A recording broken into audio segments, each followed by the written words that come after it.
lengthy game. All right. Well, I've got a bit of a bigger game. My game is for NES. It's called Creator Song, and it was made in 2024 by John Vanderhoef. I hope I say it right. John Vanderhoef, who Sounds is Dutch. I don't know if his name is Dutch. I think it says the game is proudly made in Milwaukee, Well, that's very US. Well, then it's Wisconsin. probably it is a Dutch name, but well, I don't know. Van der Hoef. Vanderhoef. Oh, okay, yeah. So yeah, well, I didn't do too much more research on him himself, but he's made a bunch of other games as well, and they seem all quite nice games. I think he's got like how do you say, an ongoing theme with this Orebody and Ore planet, and he seems just around all his games. There's around a lot of his games. He keeps this theme, and mostly sci-fi stuff, I guess. Okay. So this one is a sci-fi puzzle adventure and takes place on the planet Orebody, which is apparently not the real name of the planet, but because it's rich of resources, and it was just a name that stuck. This is all lore. In fact, he's very big on lore and creating a lot of lore and and things to talk about. That's totally your thing. Yeah, in fact, I quite enjoyed this one. The story, in fact, in this puzzle running game is it's like on this planet there is a tribe, the melodic tribe, and they communicate only with songs, and and every so often there are some children, that are born, and they have a specific and very strange, apparently, song when they talk, and they attract what he calls the eldritch is. I don't know how to say this. Horrors, which are also called knocks, and so they have this curse. They call it that curse. So they basically they get exiled, and in this particular episode, I think in this particular case, what's his name? Arco and Menuett are the names of the protagonists, get exiled, and yes, and they want to restore, lift the curse and restore the life as it was, let's say. So the only way to do that is apparently to get to this crater, and where there's a meteor or a space rock, something like that, and only they with their song can remove this curse via this meteor. Wow, that's a pretty long story for a puzzle game. I was really impressed with it, actually, and I said, "Oh, this is so nice! I wish I could get more of it." And there is more. Apparently, this is on the same story. There is another game he's made that I've now forgotten, but I will tell you in a minute, and then cut this piece, which I have written all in here. Orebody? It is Orebody Binder's Tale, which is another game. If you go on his itch, it's the first game. That one costs $4.99, and there's lots of games around this from John. Anyways, I won't digress on the other games. I did have a look at it. I did have a look at them, but I didn't really get them all and try them all. I just thought they look a bit different, to be honest. Some of them have some form of gameplay that is reminiscent of what you get in Creator Song as well. So as you can see, he's kind of merged some things together, I think, there. But it's quite interesting. So this game is actually a puzzle game alternated with like a sort of running game. And the big thing about Creator Song is that you are using, it's a co-op, single player, multiplayer. I don't know. It's a bit odd to define, but the way you play it is you play it as a single player with both NES pads. So you have to turn those pads vertically, and then it's like a Joy-Con sort of thing, isn't it? So Yeah. in fact, even in the menu, I was trying to go down, but it wouldn't work because I didn't know that also in the menu you had to turn the controllers around. And Okay. so yeah, I was interested.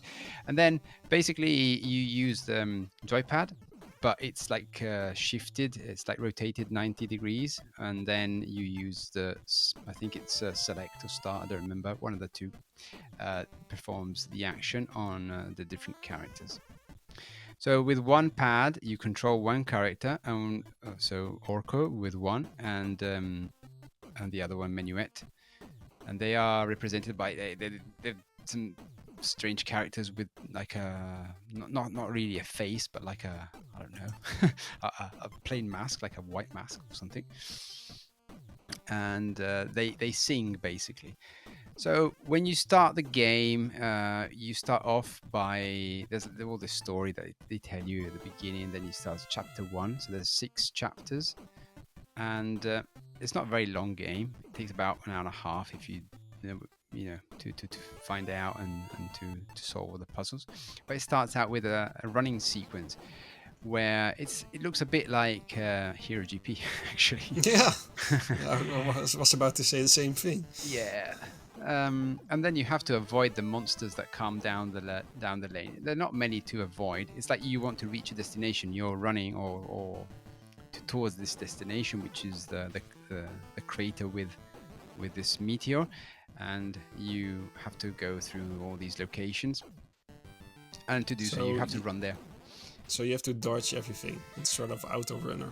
And you have Yes. to control both characters. Yes, and that's the difficult part, especially in the running part, in the running section. Then yes, so you've got them both in your hand, and you have to avoid one, and it's like they're running in parallel, and the monsters are coming down, and you have to avoid them going left and right within a small confined area for each one, so they don't overlap or anything. So it's like Hero GP ×1. It's ×2. Yes, on 2 little sections. There's no curves though. There's no bend. But yeah, you have to avoid the monsters. And once you reach the destinations, then you've got 4 puzzles to solve, and it's interesting. So it's like seen from above, let's say, and then there's all the little tiles. It did remind me a bit of Grunio Zercha. I don't remember if you remember that. I don't know if you remember that. I think you can also describe it as Bomberman. Also sort of Bomberman, but like to give people an idea of how it looks like a bit, I guess.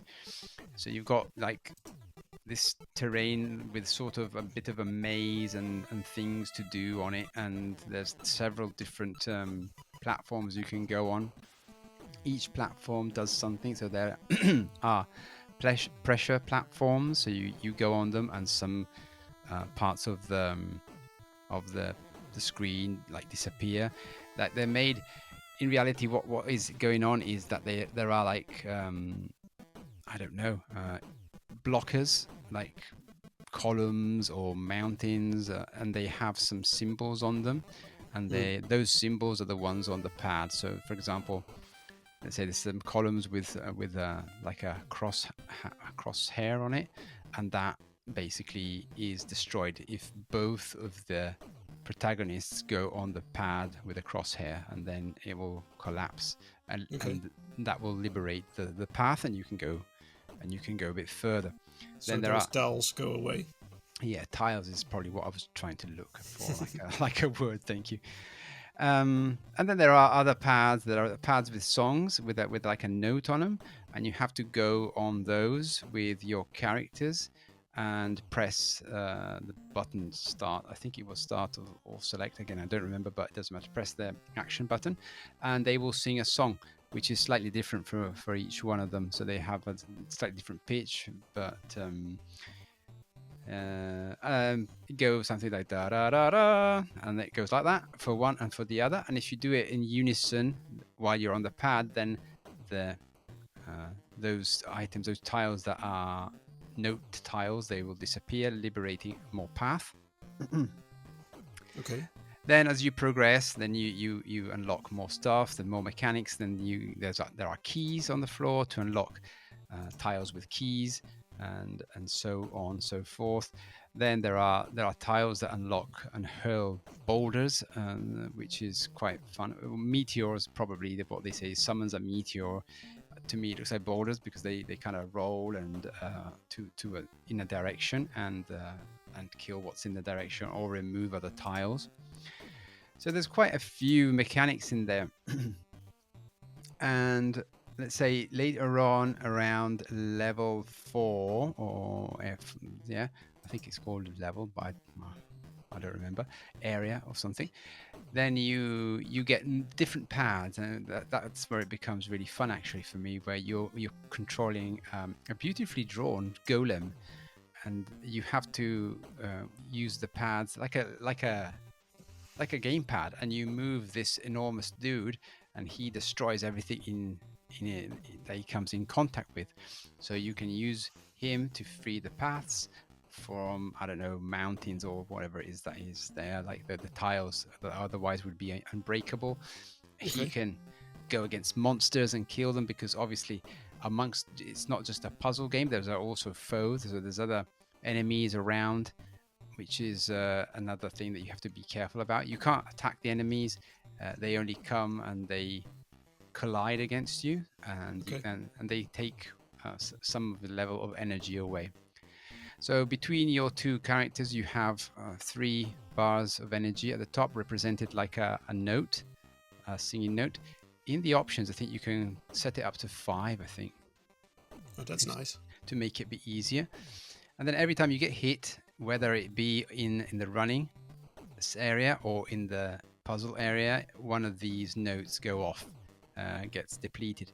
However, in the puzzle areas, you find notes as well lying around in the level, so you can get them and restore your energy. So it's not too difficult as a game. The difficulty lies a bit in controlling the 2 protagonists at the same time with 2 different paths. Especially, then you have to, if there's enemy walking around, you have to find a safe spot probably for that's right. That's right. Because you can't focus on both. Do you think it's fun to play with 2 players as well, or is it really made for 1 player?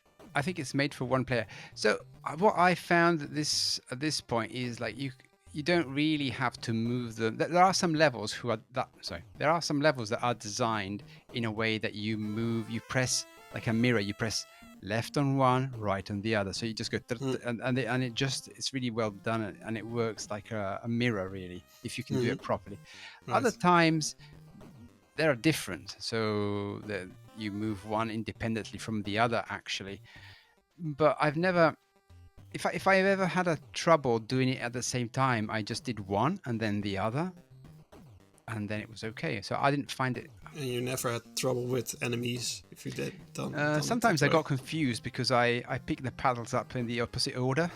So because I picked them up, I picked the right on the left and right. I was like, what's happening? I just got completely confused. But other than that, I didn't. Yeah, it can get confusing. It does lead to a bit of confusion at times if you're not focused properly. Then you can get it wrong, and but it's all right. You just lose a stack of energy. It's not too bad. Did you use original controllers for this? Yes. I used the original controllers. Didn't you have trouble with the wire coming out of one because it will get into your hand palm? If I look at this picture of someone holding this, then one of those controllers will have a wire into your hand. No, I was okay actually. Okay. I've got it here. I don't know if you can see it actually. Let me see if I can turn the camera. So you just hold them like that. Okay. You have to hold. So I can't really get them. You're right. There's a lot of wires here. So, anyways, you hold them like that. Oh yeah. And then you play like that. Yeah. Another brilliant moment of podcasting. Don't forget. It's really like Joy-Cons. Yeah. And I think I had this on my radar for a long time, actually. I've seen it before as well, but I've always thought, okay, this is trouble to set up to play this. Well, it was, for me, it was quite straightforward, and it was quite fun, actually. I had more trouble with the running sections because it's really difficult to understand where the monsters come down. I think, don't know, maybe it's just me. I don't know, but yeah, sometimes they got me more times on the running section rather than the puzzles. Having said that, even if you die completely, you have continues, and but let's say continues are unlimited, but you don't have a save point. So if you turn it off, then you have to start from the beginning. But if you die, then you can just continue till the end. Actually, so And no passwords either. no, nothing. But it's good. You said, how long was this game? It takes from say an hour and a half, something like that, to do it all. Okay, well, you can always pause your system. Yeah, it's all right. I mean, if you're playing it on the original, so I played on the Mister, but I didn't really need to save. I just played, I suppose, nearly to the end. The part with the Gola was the part that I had most fun with. I really liked that idea. That was really cool. Cool that they change up the gameplay a little. Sorry? Sometimes. It's nice that they change up the gameplay sometimes. Yes. So yeah, they unlock, well, he unlocks stuff very slowly, like at every level unlocks something different. Well, very slowly. There's only six chapters, as he calls them, and so that's the what I was looking for before. The chapters, and so it's not very long, and it's good, but it's good. Then what I want to say, yes, at the end of each of these there is a boss, which is fun as well. The bosses are really creative. They're nice, and they do funny things. How do you attack those bosses, or are they also like a puzzle?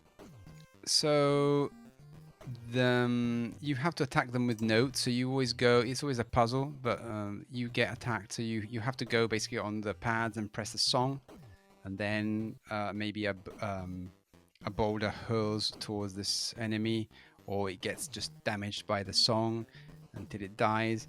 And you have to, at the same time, avoid the projectiles. Maybe the boss is firing you some projectiles from his location. So I think most bosses, in fact, yeah, the first boss is I don't want to spoil it, but first boss is a giant eye, and he throws a giant eye at you and some little sort of bats that go around, and you just have to avoid them and keep going on the pad and pressing the song. Okay. Second boss is a big plant, and he just fires some like balls at you, but not very difficult to avoid. You know, if you pay attention, let's say, if you're focusing on one Joy-Con at the time, it's not too bad. If you do them both, then it gets a bit harder. That's where your brain needs to be like the drummer's brain, you know, doing independent things with their hands. Then there's like a like a big blob on the third level, which has all little eyes and stuff. And the way you kill that one is you go on the pads, and sometimes they do like a puzzle within the pad. So you have to activate a pad, then another pad, then maybe something happens. Then in this case, it opens like a hole in the floor, and the monster can't go there anymore. And then you keep doing it until it falls in a pit, basically. It's quite creative. I quite like it. I'm not going to talk about the last boss because then that will be completely spoiling. But there's other bosses, but another two. But well, it's more involved than I thought. If you look at this itch page, you don't see those bosses. So it's more than I thought it was. Yeah, which is nice.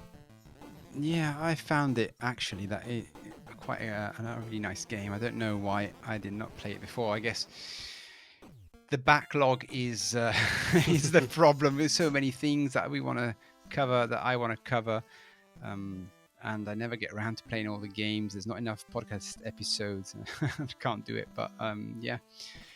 So again, this on each, I don't remember the price right now. It's $10. It's now it's 50% off for $5, but I don't know if when this episode releases, if that's still the case, of course. Yeah. I think you can buy a physical copy as well on a less. I don't remember the name. Edition games. Yeah, it's not one of the usual publishers, so I forgot about it. But yeah, you can buy a physical edition as well. And a couple of things. So I think he used some tiles from itch.io packs and then compressed them with the NES. He uses a 4 mode 7 for the running sections. I don't know. I think I know what that is, but I wouldn't know how to explain it. It's like the Mode 7 is the NES Super Nintendo thing. That looks like 3D, doesn't it? Something like that. Yeah. And then what can I say? Just thinking. Some of the technical stuff, NES Maker based, stripped and rebuilt, and the twin character engine runs smoothly and stably at frame rate even with pseudo 3D scrolling. There's bank and tile management, a lot of stuff that he's done that is pretty impressive. So yeah, I mean, I really enjoyed my time with it. Actually, the puzzles aren't too difficult, and to be honest, it's quite an enjoyable game, even if it's a puzzle game for me. And it's a song-based game, but how is the music? The music is good. It's catchy. It's made by some David. I don't remember now. Some David. Hang on a minute. I don't remember all the people's names. Jordan Davis. Jordan Davis. Thank you. So yeah, the music's it's really good, made by Jordan Davis. And he's made a lot of other projects. I don't remember the names, mate. What can I say? I write them down as well. Then I can't pronounce them. I'm getting old. Oh, I'm already old. Anyways, yeah, the music's good, and the audio cues from the little guys that you're controlling is really adds to the atmosphere as well. So I think it's a nice game actually. So go and get it for $10. Or around that price. It's worth it, and you're supporting the dev, which has made a ton of games already, and let it make more. Nice. Yes. It's just so original that you have 2 controllers. It's just a nice idea, and maybe maybe some other people can do this as well. Yeah, or maybe next game, which is maybe more involved. I don't know. It looks like a nice experience. Yeah. And I'm glad it's not too difficult, because when I saw this setup, I thought, okay, I'm never going to manage. If I can do it, you can do it. That's my cue. All right, that's it for games, I think. Yes. Yeah. We can continue on to the news. All right, off you go.